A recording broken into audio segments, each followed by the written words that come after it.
Ah, ah, ah.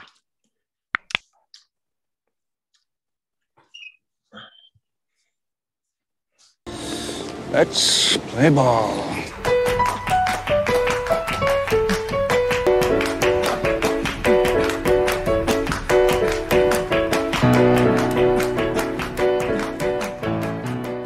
Salut les amis, il est l'heure magique. Salut mon Guillaume. Salut mon Fouad, meilleur vœu à toi, meilleur vœu à vous qui nous écoutez. Bonne année et surtout, bonne santé, c'est le plus important.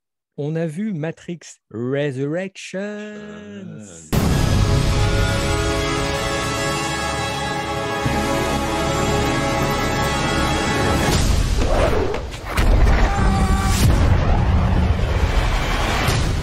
Nous l'avons vu, on vous en parle maintenant.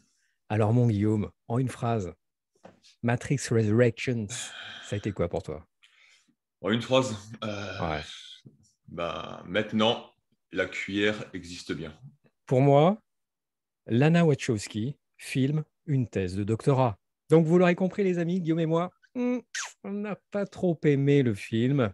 On va vous expliquer pourquoi. Mais d'abord, revenons un peu sur la saga Matrix, sur le phénomène Matrix qui a démarré en 99 avec la sortie du film The Matrix, qui est devenu un véritable, on le disait, un phénomène culturel, en plus d'être une date dans l'histoire du cinéma tout court. Toi, mon Guillaume, Matrix, la saga, la première trilogie en tout cas, euh, qu'est-ce qu'elle représente pour toi? Euh, J'exagérerais si je disais tout, mais je serais quand même pas loin de la vérité. C'est-à-dire que pour moi, Matrix, Hmm. ça a été le choc monumental. En fait, pour ma Ouais. génération, il y a eu Le Seigneur des Anneaux, il y a eu les Spider-Man de Raimi, il y a eu Matrix. Donc, en fait, grosso modo, si tu piochais en fait, entre ces trois sagas, laquelle t'avais le plus fracassé la tronche et laquelle avait le plus défini ta cinéphilie, Hmm. pour moi, ça a été Matrix. Matrix a été mon Star Wars. C'était ce que Star Wars a pu représenter pour les gens qui ont vécu sa sortie en salle à la fin des années 70, début des années 80. Ça a été fondamental en ce qui me concerne dans ma construction cinéphilique, dans ma Hmm. construction intellectuelle et, osons le mot, dans ma construction spirituelle. Pour moi, Ah oui, carrément. voilà, non, non, pour moi, Matrix, c'est clairement des films qui m'ont ouvert des portes. Et ce sont des portes qui se sont ouvertes, qui plus est, sur le long terme. J'assume complètement avoir fait partie de ces personnes qui n'ont pas forcément tout bité dès le début. C'est-à-dire que autant le premier, finalement, était complexe, oui, mais je pense que c'est la proposition était nouvelle, la manière d'amener la problématique, d'amener l'univers et de questionner le monomythe, tu sais, donc la fameuse thèse de Joseph Oui. Campbell avec le Ouais. parcours du héros Hmm. qui a été reprise par George Lucas sur Star Wars, qui a été également reprise par George Miller sur Mad Max. En fait, la manière de questionner était nouvelle, mais au fond, le film était finalement très linéaire. Le renversement de paradigme intellectuel et anthropologique que constitue le 2 et le 3, qui a Hmm. brusqué autant de fans du premier à sa sortie, Ouais. qui a été le début où les Wachowski se sont aliénés une partie de leur C'est public vrai. qui les avait suivis en masse sur le premier Matrix, Hmm. qui a interrompu même quelque part le phénomène culturel qui était le premier Matrix, qui a autant segmenté les gens. Moi, j'avais été complètement conquis et en même temps, j'avais conscience que c'était des richesses qui ne demandaient qu'à s'élargir au fur et à mesure. Et je pense que le Matrix 2 et 3, l'importance en fait qu'il représente à mes yeux, et je pense pour beaucoup d'autres personnes, c'est que ce sont des films dont l'essence, en fait, s'est révélée à fur et à mesure que la société, quelque part, évoluait, que les horizons de ses spectateurs s'agrandissaient avec tous les bouleversements sociaux, bons ou mauvais, qu'on a pu connaître depuis 15-20 ans, et qui ont donné raison au Wachowski à bien des égards, et qui font qu'aujourd'hui, en fait, je pense que Matrix 2 et 3 sont plus que jamais d'actualité. Et c'est ce qui rendait en fait l'attente du quatrième épisode pour moi extrêmement précieuse. C'est que je me Tu disais que l'attendais, hein, ce film, toi. ouais, je Tu me disais l'attendais. que voilà, D'accord. moi clairement, je me disais que le moment était venu parce que le momentum était plus que jamais mûr en fait pour Ouais. accueillir ce que les Wachowski pouvaient faire. Et malheureusement, je pense que c'est pas le cas. En 99, j'attendais Star Wars épisode 1. Comme plein de gogos. Et comme plein de gogos, je me suis fait entuber. Et donc, mais je me souviens qu'à l'époque, plein de potes m'en parlaient: «Hey, Matrix, faut voir Matrix et tout, c'est super». Et je dis: «Ouais, bon, OK, bon». Et du coup, j'ai découvert Matrix en DVD. En DVD, effectivement, ça a été une grosse claque, mon ami. Ça a été une claque. Et j'ai eu le plaisir ensuite de voir les 2 et 3 en salle. Et alors, effectivement, moi, ce que j'aime beaucoup, alors pareil, j'ai pas tout compris à l'époque et je pense que même encore aujourd'hui, je ne suis pas sûr d'avoir tout compris, à la saga Matrix, Ouais. mais c'est pas grave parce qu'effectivement, moi, ce que j'ai, moi, aujourd'hui, ce qui m'en reste, Matrix, c'est une formidable synthèse des formes, tu vois? C'est une borne, hein, dans l'histoire du cinéma, c'est une date, à plus d'un titre. C'est la formidable synthèse des formes. C'est un film qui mélange différents langages, le manga, le jeu vidéo, la littérature. Euh, euh, je trouve que c'est harmonieusement euh, mêlé et tout cela pour créer une nouvelle forme. C'est ça qui est formidable avec Matrix. C'est un film, une saga qui se nourrit de plusieurs influences pour créer un nouveau langage. Et ça, c'est extraordinaire, quoi. Ça, c'est là-dessus, Matrix, c'est incroyable. Mais complètement. Non, mais c'est complètement ça. Et je pense que c'est ce qui en faisait des expériences de cinéma avec un C majuscule. C'est-à-dire qu'à mon avis, tout est dans la réplique là, qui est devenue culte, en fait, et que je me suis permis de détourner en introduction. La cuillère n'existe pas. Parce que le jeune bouddhiste ou tu sais, l'enfant de l'oracle Oui, dit le à Léo gamin, au là. début du film, ouais, Ouais. la cuillère n'existe pas, ça veut dire que, grosso modo, les barrières n'existent pas. Et ce qu'il faut comprendre par là, c'est que les barrières qu'il désigne, c'est toutes les barrières que, même dans notre esprit de spectateur, on se met face à la compréhension en fait de Matrix et de l'univers. C'est-à-dire que toutes nos représentations, on en revient au monomythe de Comel avec le parcours du héros qu'on reconnaît à chaque fois et qu'on a envie de reconnaître en fait dans la narration du film. Le 2 et le 3 te renverser complètement tout ça en te disant que non seulement c'est pas vrai, mais en plus c'est grosso modo une sorte de programme qui a été conçu par la matrice pour perpétuer le système. Et du coup, c'est cette barrière-là que nous, en tant que spectateurs, nous devions renverser, en fait. Absolument. Et ce sont des films qui se battaient contre les projections que l'on faisait C'est sur le vrai. récit. Ouais, absolument. Y compris les projections qu'on avait tirées du premier film, qu'on pensait avoir tous globalement Oui. compris, Ouais.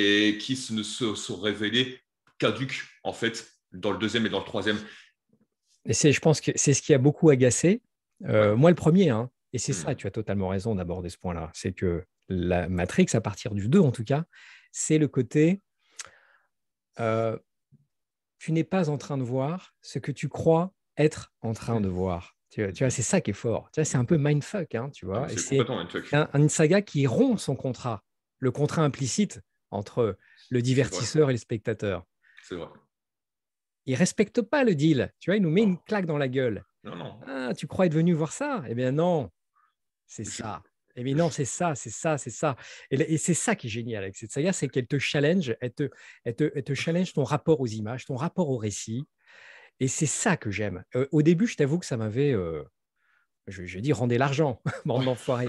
Et c'est vrai que Matrix Reloaded, Matrix Revolutions, mais C'est- la déception but, Mm. eh ben, je me suis dit, mais putain, en fait, non, Ouais, c'est formidable, quoi. C'est complètement. génial, ça, comme démarche, tu vois. Ah, mais complètement, ouais. Mais Et alors, je t'avoue, par contre, tout c'est ce qui est stimulant. l'aspect philosophico-New Age, spirituello, philosophique, je t'avoue, j'ai du mal à rentrer dedans. Mais par contre, le rapport au récit et surtout le spectacle, mon ami, putain. Mais c'est ça, Tu parlais du cinéma avec un grand C. c'est ça. Et c'est ce que tu disais quand tu parlais de synthèse des formes. C'est-à-dire que cette volonté de se dire, en fait, c'est pas de repousser les barrières, c'est de considérer qu'il n'y a pas de barrière, Oui, seulement celle que tu ouais, t'édifies. Tu vois. ouais. Donc déjà là, tu changes complètement le truc. C'est-à-dire Ah, que je ne c'est repousse beau, pas les ça. limites, c'est de dire que simplement les limites n'existent pas, c'est seulement celles que tu construis, C'est se vrai. traduisaient aussi cinématographiquement, comme tu disais dans les scènes d'action qui étaient T'as vu putain, mais ça? c'était absolument Truc de monumental. fou. Ben On a, oui. et je pense sincèrement qu'on n'a pas revu. Alors, il y avait Le Seigneur des Anneaux qui était sorti de manière assez 2 ans concomitante. après. Ouais, Ouais. ouais. Mais on n'a pas revu aussi impressionnant, mis à part Avatar et Mad Max, en termes de grands spectacles au C'est vrai. cinéma. depuis la poursuite sur l'autoroute, la baston de Neo et Smith, Matrix 2, ah ouais, mais ça c'est la- incroyable. l'attaque de Zion, mon pote, l'attaque de Zion dans le C'est troisième, c'est un défoiré. monument. Je veux Mais dire, ouais. tu additionnes les 3 Star Wars Ah oui, de Disney, il n'arrive pas à l'orteil de c'est l'attaque clair. de Zion dans C'est Révolution. clair. Il n'y C'est arrive clair. pas à son orteil. C'est mon grand regret. Je n'ai pas vu Matrix le premier en Ah, salle. Et je pense que effectivement, j'ai raté un rendez-vous. Hein, j'ai raté celui que je n'ai pas manqué avec la communauté de l'anneau, par exemple, ou Mad Max Fury Road, c'est-à-dire le rendez-vous avec la sidération. Tu vois, mm, t'es sidéré, quoi, putain. T'es sidéré parce que tu vois. Tu sais, les films qui te sidèrent, quoi. Tu vois. c'est ça, C'est exactement. compliqué, ouais. Il y a très peu de films moi, qui m'ont fait ça. Les films qui te sidèrent. Tu es devant, tu dis, putain, je suis en train de voir un truc incroyable, quoi, tu vois.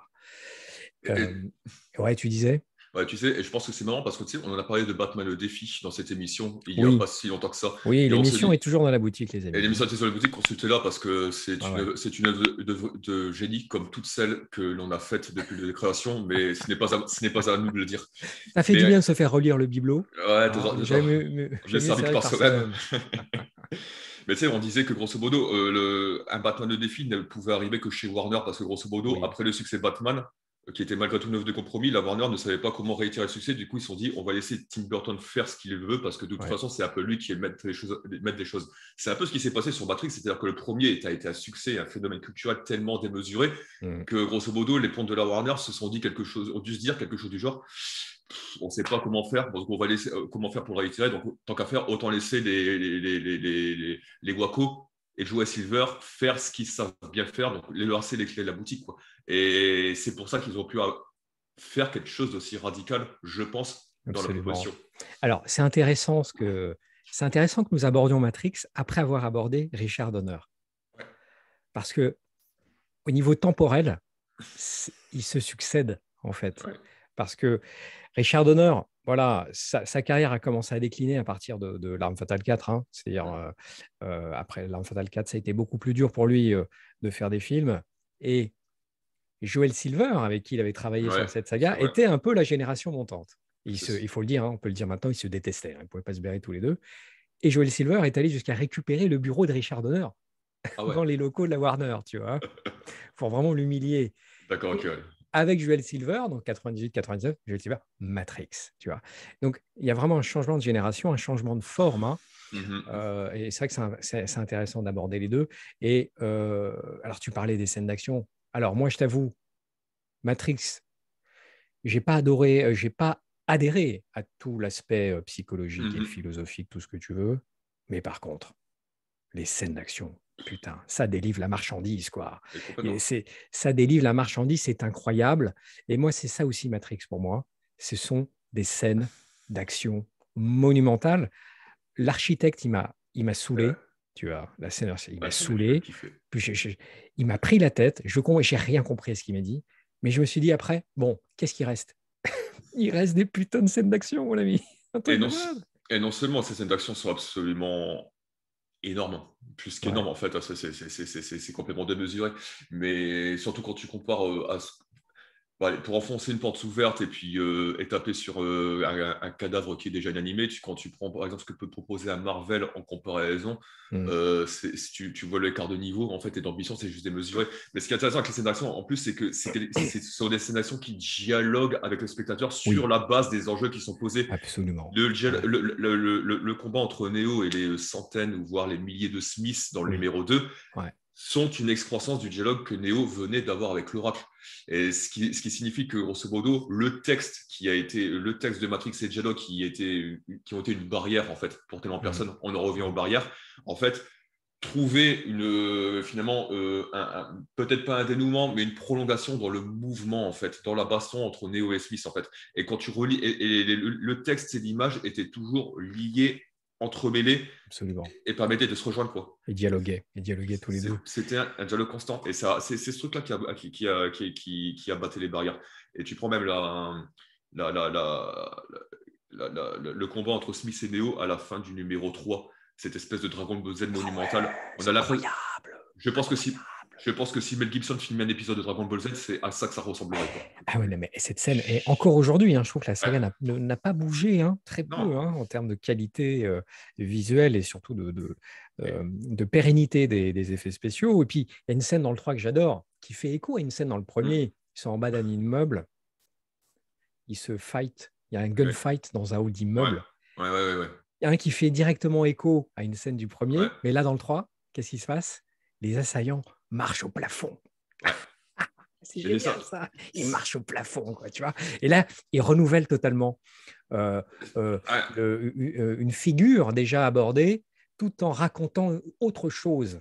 Tu vois, C'est c'est ça, incroyable. mais il te raconte littéralement la matrice, il te raconte littéralement la matrice en fait en train de fonctionner parce que Ouais, grosso modo c'est un film, c'est une saga qui ne fonctionne que sur les impressions de déjà vu en c'est fait. vrai. Ouais, tout à Le fait. chat dans le premier, etc. Mm. Et toi, tout ce que tu as retiré du premier et tous les souvenirs que tu as retirés du premier où tu reconnais, putain, ça fait penser à ça, ça fait penser à ça, ça fait penser à ça. En fait, c'est juste c'est la matrice en fait qui est en train de se réactualiser en Ouais. permanence.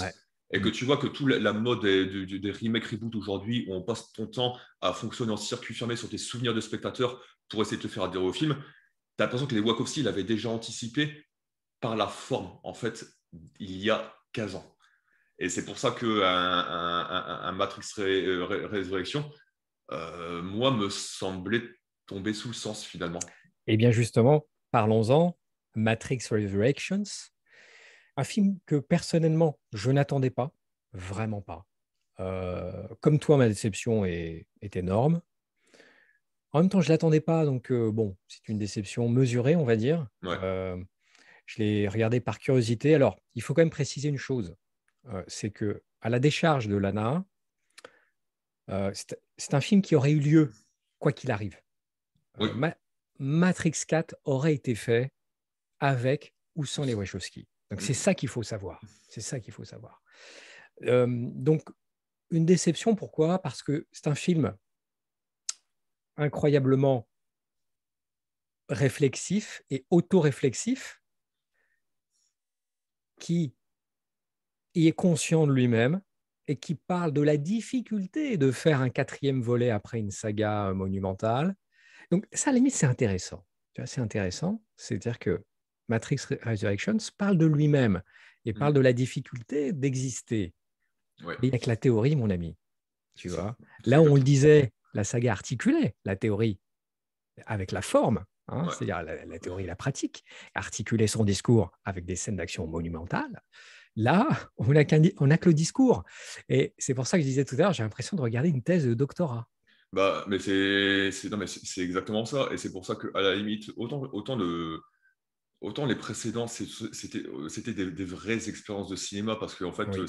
c'était filmé en cinéma. Le cadre, en fait, la manière de penser le cadre, c'était un truc qui ouvrait les horizons, en fait. L'univers n'était pas défini dans les Matrix, en fait. C'est l'impression que leur manière de filmer, c'était déjà un truc qui t'incitait à projeter Mm. encore plus d'espoir, d'ouverture sur les richesses du truc.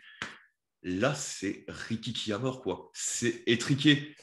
C'est pas du scope, ça ressemble à un panneau, tu sais, à un 85 sur lequel tu as mis une Mm. bande en haut et en bas pour faire un style de scope. Toi, Et tu comme, disais que tu l'attendais, Guillaume. ouais, T'attendais, t'attendais quoi? bah, je me disais qu'en fait, il y avait plein de problématiques aujourd'hui Ouais, qui faisaient écho en fait avec c'est vrai. les Waco avaient fait. Et en Ouais, plus, on était clairement arrivé à une époque charnière où, grosso modo, on veut casser les vieux schémas à tous les niveaux, hein, qu'ils ouais. soient sociaux, qu'ils soient politiques, qu'ils soient cinématographiques. On veut casser les schémas que les Wachowski voulaient casser en fait avec Reloaded et Revolution Mm. et ce qui a été quelque part une révolution avortée parce que le grand public y a été, mais n'a pas suivi. Et ça s'est confirmé sur la suite de leur carrière, en fait, finalement, qui n'a été qu'une succession de bides, malheureusement. Du coup, je me suis dit que là, l'heure était propice à ça. Et je me dis, que devient la matrice, grosso modo, quand la fin a abouti à un armistice, finalement, entre les machines et les hommes, et comment se traduisent les nouveaux rapports de domination après ça. Tu vois, Mm. clairement. Qu'est-ce que tu fais des. Tu vois, c'est ça que un truc que j'aurais bien voulu voir, moi, par exemple, c'était euh, comment voilà, tu redéfinis des rapports de domination quand le manichisme homme-machine est désormais clairement terminé Il est et dépassé, quoi. ouais, comment tu transformes ça? Mm. Mais ça, c'est des problématiques que le film n'aborde jamais. Et comme tu le dis, c'est entièrement parlé. C'est-à-dire qu'à la limite, tu Oui, peux presque éteindre l'image et c'est écouter le très texte. bavard. Et tu es à l'image, tu écoutes le test, ça fait aussi bien. Et c'est pour ça que pour moi, ça fait plus un film de plateforme, de série télé, parce que c'est le dialogue qui drive le truc. Ce n'est pas l'image. L'image Exactement. était au centre, en fait. Il fallait regarder Et l'image oui. dans le Lead Ouais. Execution pour trouver du sens dans le dialogue. Tout était dans l'image. Là, il n'y a Mm. rien dans le cadre. C'est étriqué, c'est pas bien filmé. Le choix des sets, mon pote, le choix des sets, C'est pauvre hein, quand même. Hein. c'est C'est pauvre. pauvre. Hein. On C'est dirait du. une production Asylum. Ah, C'est la, vraiment cheap, quoi, la, putain. fin la fin où ils sont à 40 dans le Starbucks pour résoudre un enjeu crucial, je me suis dit, Oh, mais qu'est-ce que tu es en train de faire? c'est quoi ce set pieces là? Un Putain, Starbucks, ouais. quoi, tu vois. C'est un truc de malade. Et c'est C'est vrai que j'ai pas pensé ça. C'est vrai que le fight est dans un Starbucks, quoi. c'est pas possible. C'est marrant parce que. Enfin, marrant. Non, mais c'est. Et en fait, je trouve que le film ressemble à un des derniers épisodes de Sense8, leur série sur Alors, Netflix. j'ai pas vu cette série. Ça Alors, vaut le coup? Sense8, pour ceux qui ne l'auraient pas vu, c'est monumental. C'est une D'accord, expérience à d'accord. voir absolument. Mais il faut savoir un truc, c'est que Lily Wachowski, Hmm. donc la deuxième pièce La sœur, phase ouais. de la sœur du Hmm. binôme, n'a pas participé Oui, à déserter la saison 2. Et ce qui fait que quand vous regardez la saison 2 de Sense8, vous avez la première partie qui est absolument formidable parce que je pense que de toute façon, Lana a hérité de l'énorme travail préparatoire qui a dû être fait en amont. En revanche, sur les derniers, on voit qu'elle est toute seule, quoi.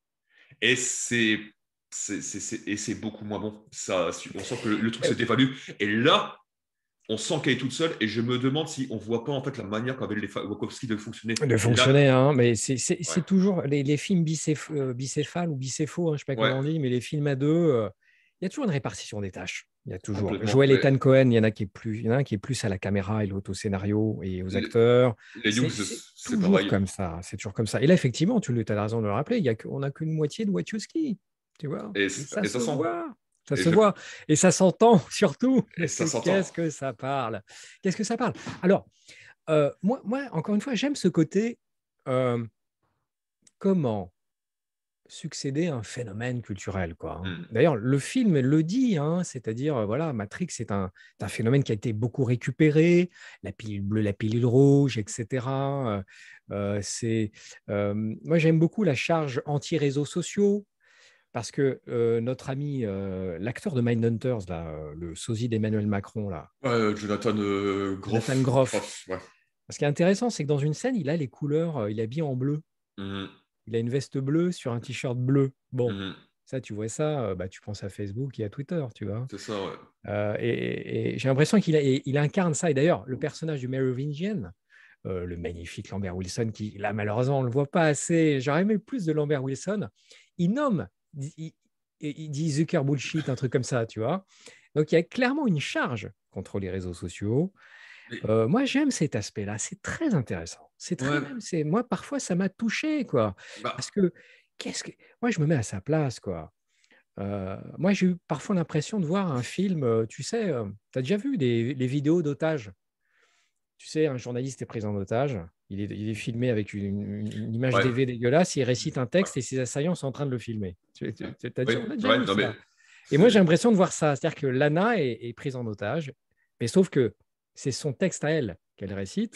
Et elle fait un gros doigt au studio qui lui a demandé de faire ça, en fait. Mais c'est une excellente analogie. C'est une excellente analogie. Et je pense que c'est exactement ça. Mais du coup, je trouve que c'est même problématique parce que euh, je trouve que c'est appauvrir Matrix en fait que de formuler des critiques aussi C'est vrai. explicites. C'est vrai. Tu vois, ne serait-ce que parce que, comme tu le disais, c'est pas bien filmé, c'est étroit, tout ce que tu veux, et t'as pas toi, en tant que spectateur, je trouve que tu n'as pas d'espace, en fait, pour C'est vrai. habiter le cadre, pour Ouais. habiter l'univers. Tu n'as pas d'espace. Du coup, tu es toujours mis devant le fait accompli de ce que le texte et les acteurs sont en train de te dire.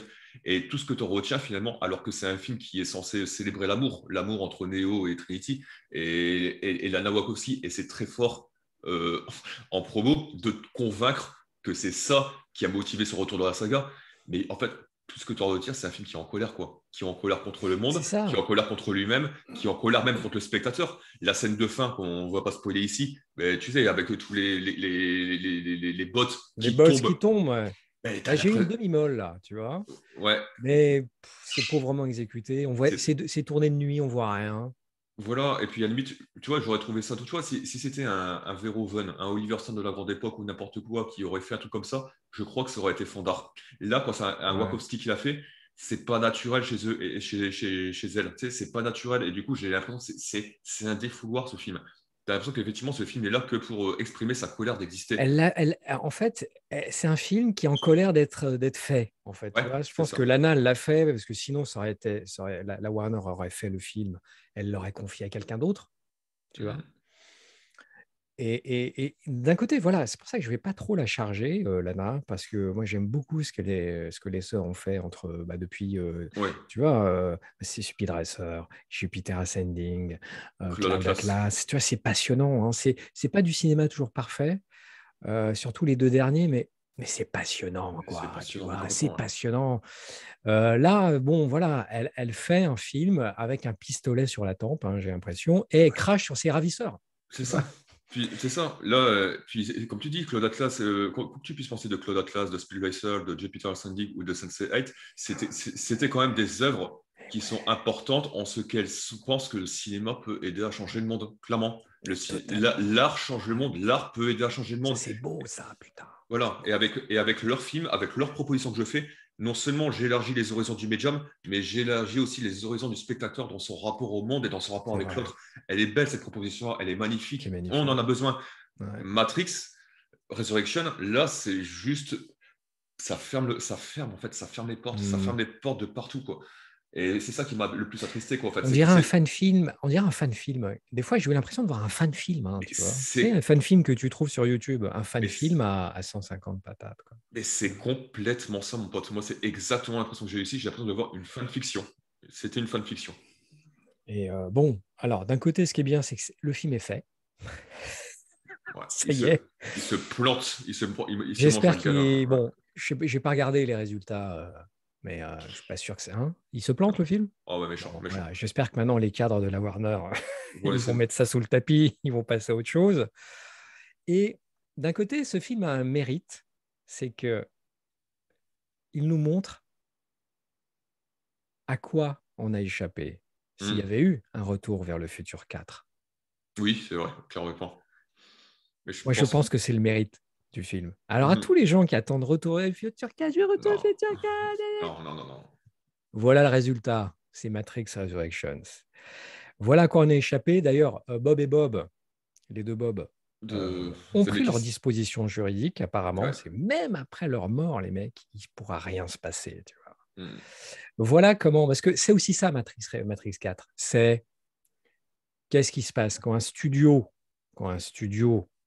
veut mettre la main sur une franchise, veut continuer une franchise au détriment de ses créateurs. Voilà ce qu'il se Complètement. passe, tu vois.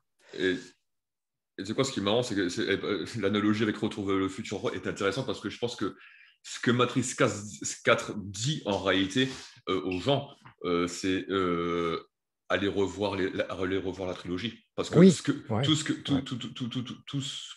c'est vrai, pourquoi Matrix doit exister à sa raison d'être dans le monde c'est vrai. est toujours aussi actuel dans le 1, le 2 et le 3. Tout ce que le monde a besoin à l'heure actuelle est dans le Mhm. 2 et le 3. Et Oui, quelque oui, part, c'est vrai, c'est exactement la même chose pour Retour vers le futur. c'est vrai. Rematez Retour vers le futur 2 pour savoir ce à quoi ressemble 2021 aujourd'hui. Ah, Y a pas de souci, absolument, hein. c'est bien résumé.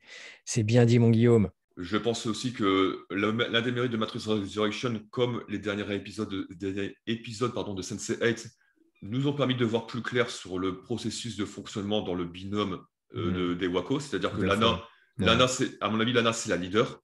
C'est elle qui porte les idées, c'est elle qui a la vision. D'ailleurs, c'est elle la personnalité la plus publique des deux, oui, clairement c'est depuis vrai. leur transition. Et Lily, qui n'a pas participé au film, je pense que c'est elle qui traduit, qui pense en image, qui En pense au image. cinéma et Ah. qui traduit cinématographiquement ça et qui Les lui dit mots et les images. c'est clairement ça. La théorie et la pratique. Un travail bicéphale magnifique. Bicéphale. C'est Mais pas anodin, deux sœurs qui s'associent pour travailler. non, Tu vois. Avant, clairement. c'était deux frères, aujourd'hui, c'est deux sœurs. Deux sœurs qui s'unissent pour faire une œuvre commune, pour faire Mm. œuvre artistique, c'est pas anodin, c'est que Ouais, l'une a besoin de l'autre. Voilà, quoi. ouais, mais Ils sont complètement. comme des jumelles Ouais, grave. interdépendantes. S'il vous plaît, matez-vous toute l'œuvre des Wachowski qui est absolument indispensable Passionnante. et cinématographiquement et spirituellement. En fait. Ouais, on a besoin de leur œuvre, on a besoin des films qu'ils ont fait. Speed Racer, Cloud Atlas, Jupiter Ascending, Sense8, les 3 premiers Matrix, évidemment, Bond, leur premier film.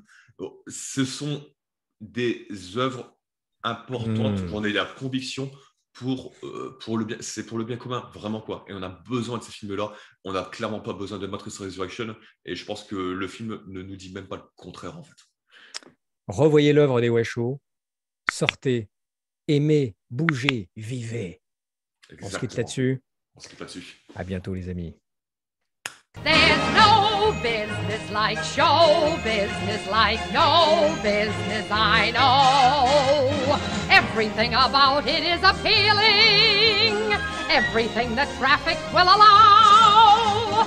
Nowhere could you get that happy feeling when you are